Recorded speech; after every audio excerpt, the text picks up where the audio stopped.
शक्ति का सौम्य स्वरूप है माता पार्वती। निराकार स्वयंभू है महादेव। महादेव और माता पार्वती के प्रेम से पूरा संसार आनंदमय है। इस संसार में जब भी प्रेम की बात आती है तो एक बार जरूर माता पार्वती और शिव भगवान की प्रेम कहानी सुनाई जाती है।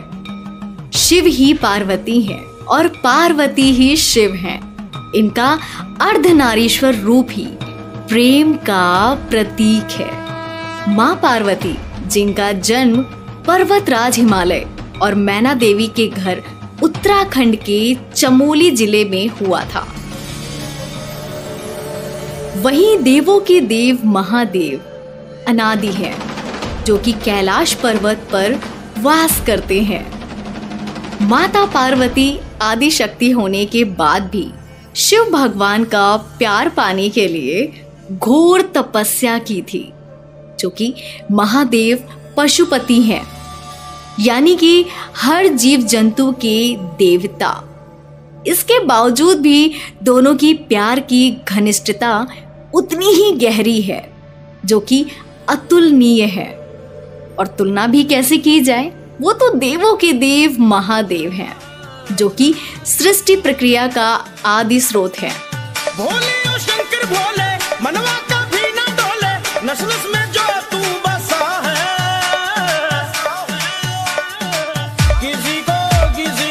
किसी को भांग का नशा है, मुझे तेरा। और महादेवी पार्वती आदिशक्ति माँ पार्वती, जो ब्रह्मांड के निर्माण के पीछे की मूल शक्ति, निर्माता और संहारक है।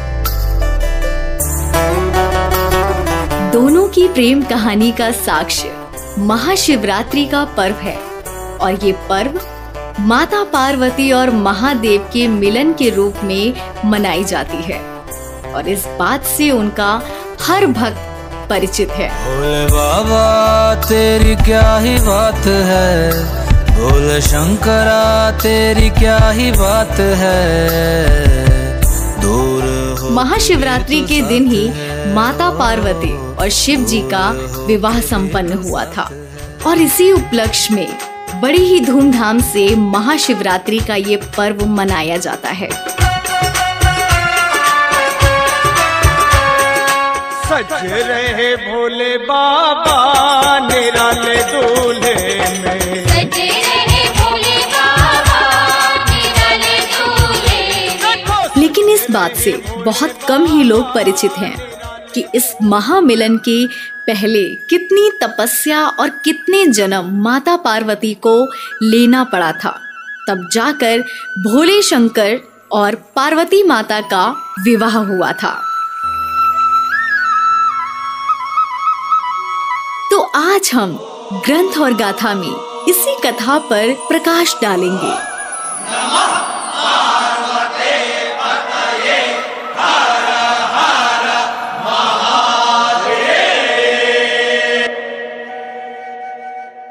कहते हैं भगवान शिव को पति रूप में पाने के लिए माता पार्वती जी ने 108 बार जन्म लिया था।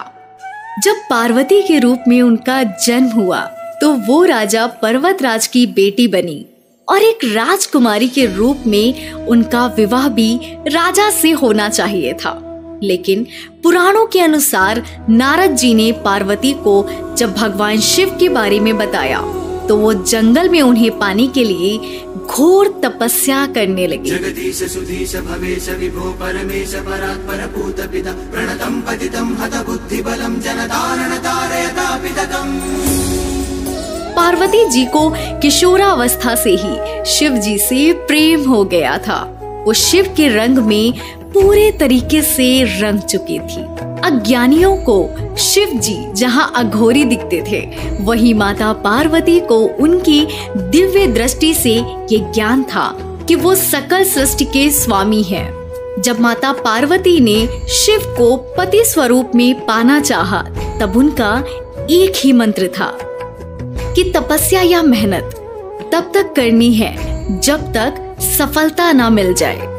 उन्होंने सालों साल बिना अन्न और जल के कठोर से कठोर तपस्या की, उनकी तपस्या से तीनों लोग थर्रा उठे थे।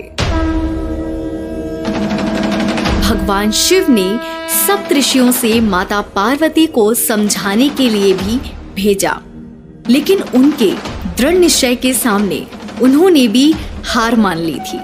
फिर भगवान शिव स्वयं वटु वेश में उनसे मिले और उन्हें समझाने की कोशिश करने लगे। भला कैसे वो उनके साथ रह सकती थी? भगवान शिव तो कैलाश में वास करते थे।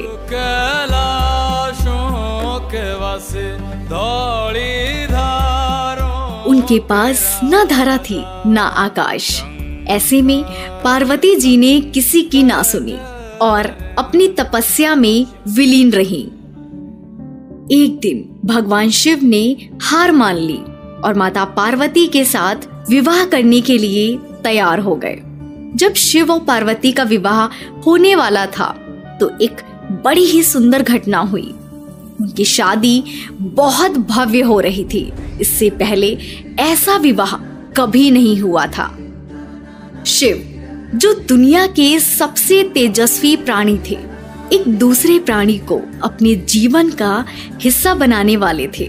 उनकी शादी में बड़े से बड़े और छोटे से छोटे लोग शामिल हुए।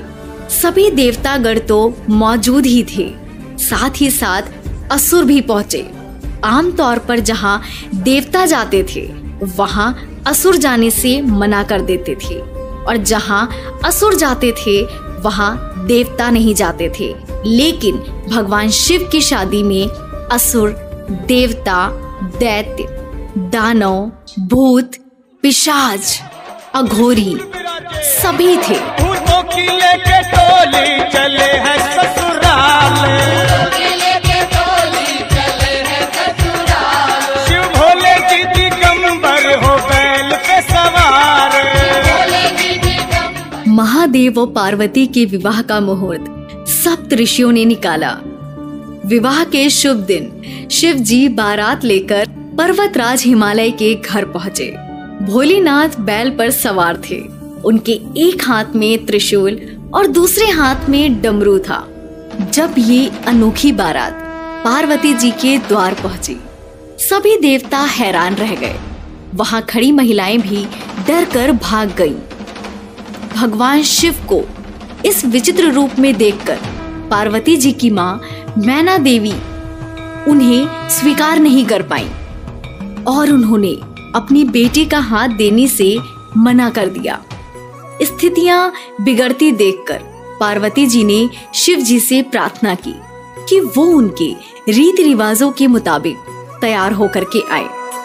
पार्वती बोली शंकर से,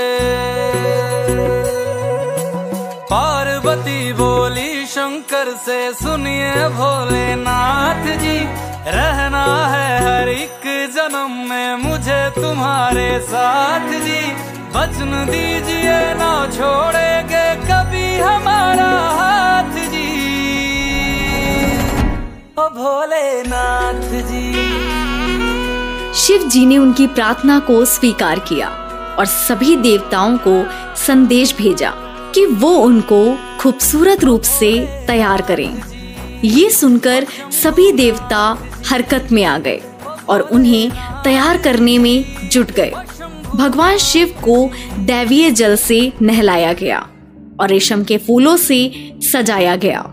थोड़ी ही देर में भगवान भोलेनाथ कंदर्प से भी ज्यादा सुंदर लगने लगे थे और उनका गोरापन तो चांद की रोशनी को भी मात दे रहा था। पौराणिक कथाओं के अनुसार कहते हैं कि शिव पार्वती के विवाह में स्वयं भगवान विष्णु जी ने पार्वती के भाई की रीतियां निभाई, जबकि ब्रह्मा जी उस विवाह में पुरोहित बने थे। विवाह के दौरान वर वधू दोनों की वंशावली घोषित की जानी थी। एक राजा के लिए उसकी वंशावली सबसे अहम चीज होती है, जो उसके जीवन का गौरव होती है। तो पार्वती की वंशावली का बखान भी खूब धूमधाम से किया गया। परंतु जब शिव जी की वंशावली के बखान करने की बारी आई तो सभी चुप हो गए। बाद में नारद जी ने बात को संभाला और शिव जी के गुणों का बखान किया।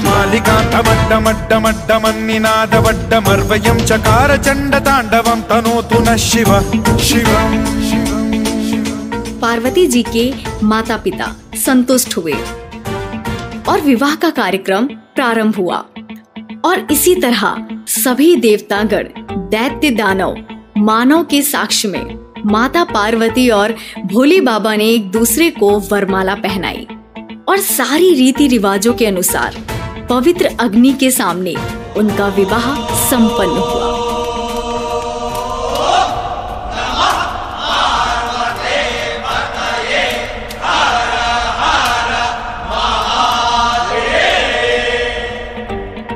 इसी के साथ हर साल माता पार्वती और भगवान शिव के महामिलन पर महाशिवरात्रि का पर्व मनाया जाता है।